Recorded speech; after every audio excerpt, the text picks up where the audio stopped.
There's a reason why the rear view mirror of a car is smaller than the windshield. That's how we need to look at our past and our present, right? When we're driving, we only look back for, sometimes, very rarely, right?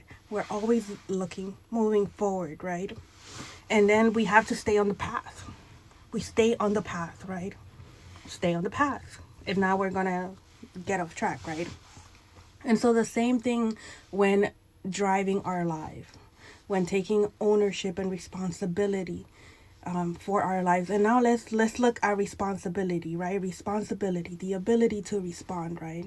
Which means that at some point we have to do the inner work and heal so that we are in a balanced state and are able to respond, not react, right? So we are consciously giving energy to the things that actually matter, to the things that we consciously want to give energy to, not being provoked by it, not having our energy siphoned or harvested, but consciously putting that energy where it belongs, right? And so I bring this up again when it comes to our past and our present and even our future, right? So the past is no longer here. The only thing we have right now is this moment, right? The past doesn't exist only in our minds, right?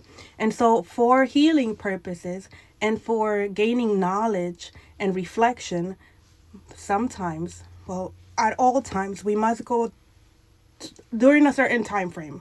Not at all times. During a certain time frame, we have to go back to the past and find out what wounds we have, who left us, who abandoned us, who rejected us, who betrayed us, and confront that and heal, right? And so healing is not linear, so you must go back several times until it actually takes root inside of you, that healing work, right? It takes time. It doesn't happen overnight, right? And so, because we're not putting a band-aid on it anymore, we are actually healing. And so when it comes to the past, the message that I want to bring across is that the longer we take to address the past, the more leverage the powers at work have to manipulate our energy, to manipulate our free will, to harvest our energy, right? And because we operate through the laws of the universe, right? Through the universal laws, the all is mind, right? It is for our best interest to go ahead and, start doing the healing work when it comes to our mind, because that is the field from which we are able to manifest the reality that we want, right? From which we can attract who we are, not what we want, right? We can want, hope, and desire all we want, but the universe is going to give you who you are. And so it's important that we heal, right? And so this part right here has nothing to do with religion or worship. This has to do just with universal law.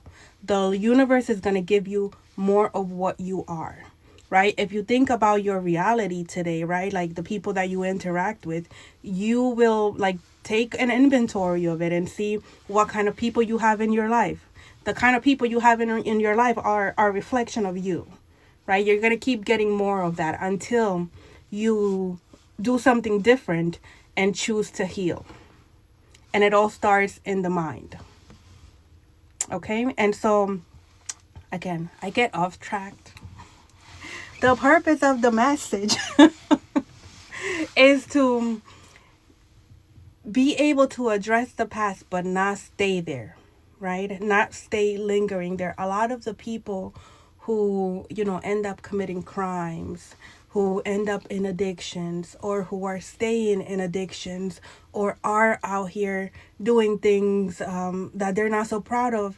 And I'm not passing any judgment, is because we're living in the past. We're living in the guilt and the shame and the remorse. And most of the time, our energy, when we are at these low frequencies, is being manipulated, okay, to keep us in guilt, to keep us in remorse, to keep us in shame, to keep us in bondage, right? And sometimes the environment that we're in is also reflecting that which we feel inside, right? So just a little tip, right? So let's say if you're chaotic and you're unsettled within, your outside environment is going to reflect that, right? And the powers at work, people with authority and resources, sometimes will portray that they're doing something good, but you could tell by the environment in which they provide the resource in that what they're really doing is speaking to your psyche. I hope that makes sense to someone. But the point is that are to, we must go within and start doing the healing work, right? So that we can be more in the present than in the past. The only thing that we truly have right now is the right now, right? I hope this helped. I'm going to the gym.